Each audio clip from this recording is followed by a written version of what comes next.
من الشیطان الرجیم بسم اللہ الرحمن الرحیم وما ارسلناک الا رحمۃ للعالمین۔ دیکھو میرے بھائیو، اللہ تبارک و تعالیٰ نے ہمیں جو ہستی عطا فرمائی ہے، ایسی زبردست ہستی دنیا میں نہ آئی نہ آئے گی۔ خود قرآن کہتا ہے، اللہ پاک کہتے ہیں کہ یہ رحمت ہے، سارے جہان والوں کے لیے رحمت ہے، اور سب نے فائدہ اٹھایا ہے اور دنیا اٹھا رہی ہے فائدہ۔ اور جب تک ہمارے نبی کو پہچاننے والے لوگ دنیا میں بسیں گے، فائدہ اٹھائیں گے۔ اگر ہم نے اپنے نبی کی برکت سے فائدہ نہ اٹھایا تو یہ ہماری بد نصیبی ہے۔ جو خاندان اور قبیلے اور جو فیملیاں ہمارے نبی کے طریقوں پر زندگی گزارتی ہے وہ خوشحال ہے، سکون اطمینان کے ساتھ زندگی گزار رہے۔ اور جن لوگوں نے نبی کے طریقے کو چھوڑ رکھا ہے تو پھر انہیں کامیابی کبھی نہیں مل سکتی میرے بھائیوں، پھر انہیں سکون اطمینان نہیں مل سکتا۔ دیکھو کس طرح فائدہ اٹھایا۔ سب سے پہلے جنت میں، ابھی تو ہمارے نبی نور کی شکل میں ہے۔ آدم علیہ السلام کا نکاح ہوا ماں ہوا سے۔ جب نکاح ہوا تو آدم علیہ السلام نے ہاتھ بڑھایا، فرشتوں نے روکا، رک جاؤ، مہر ادا کرو۔ آدم علیہ السلام نے کہا مہر کہاں سے لاؤں میں، کیا چیز مہر میں دوں کہ مہر کے بغیر تو آپ اپنی بیوی کو ہاتھ نہیں لگا سکتے، آپ مہر ادا کرو۔ بھئی کیا ادا کریں مہر؟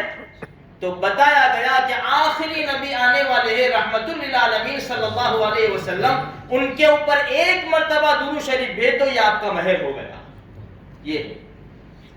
اچھا، مکہ میں قحط پڑا، لوگ ابو طالب کے پاس آئے۔ دادا عبد المطلب کا انتقال ہو گیا تھا، ہمارے نبی کی 8 سال کی عمر تھی۔ اس کے بعد چچا کی پرورش میں آئے، تو اسی دوران قحط پڑا مکہ کے اندر، خشک بالکل۔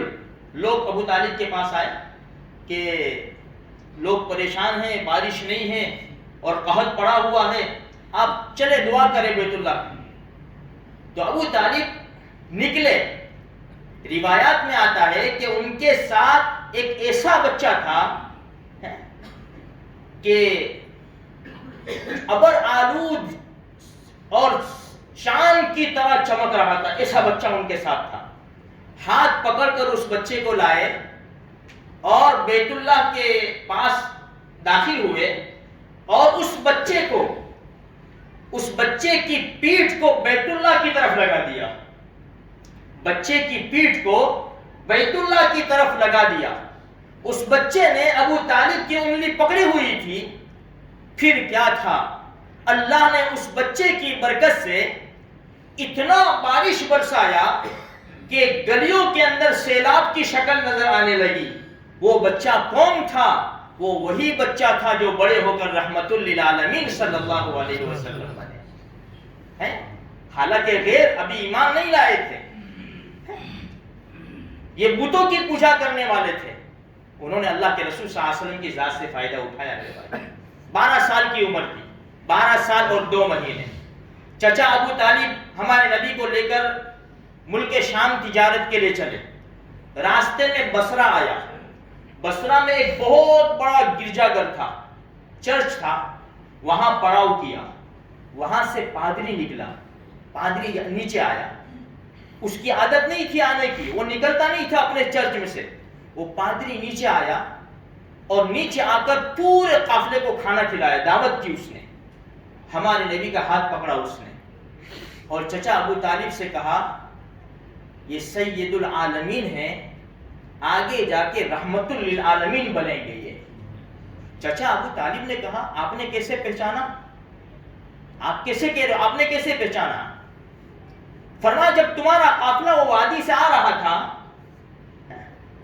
تو میں نے دیکھا کہ ہر درخت اور پتھر اس کو سجدہ کر رہا ہے، اس بچے کو، اور یہ درخت اور پتھر نبی کے علاوہ کسی اور کو سجدہ نہیں کرتے۔ اس لیے اور دیکھو میں دوسری نشانی بتاتا ہوں کہ ان کے پیچھے کندھے کے پاس مہر نبوت ہے، نبوت کا اسٹیمپ، نبوت کا سکہ ہے، جو انڈے کی شکل میں، چھوٹے انڈے کی شکل میں ہے، جو دیکھا گیا ہمارے نبی کے یہ کندھے کے پاس مہر نبوت لگی ہوئی تھی۔ تو میرے بھائیوں ہر ایک نے پہچانا، ہر ایک نے فائدہ اٹھایا۔ آج اگر ہم اپنے نبی کو نہیں پہچانیں گے، نہیں فائدہ اٹھائیں گے، یہ ہماری بدنصیبی ہے۔ دیکھو اگر سچے دل سے سچی محبت رکھ کر ہم اپنے پیارے نبی کے طریقوں کو اپنی زندگی میں لائیں گے اور اپنے پیارے نبی کی سنتوں پر عمل کریں گے، میں اللہ کی قسم کھا کر کہتا ہوں، یہ قرآن کا بھی وعدہ ہے، حدیث کا بھی وعدہ ہے کہ انسان کبھی بھی گمراہ نہیں ہوگا، کبھی راست سے بھٹکے گا نہیں، اور اللہ تبارک و تعالی اس کو چین اور سکون کی اطمینان والی زندگی نصیب کرے گا۔ آج میرے بھائیوں ہم پریشان ہیں، ہمارے لیے بے حد ضروری ہے کہ ہم اپنے نبی سے محبت کریں، اپنے نبی کے طریقوں سے محبت کریں اور اسی کے اوپر زندگی گزارنے کی کوشش کریں۔ اللہ مجھے آپ کو توفیق نصیب فرمائے۔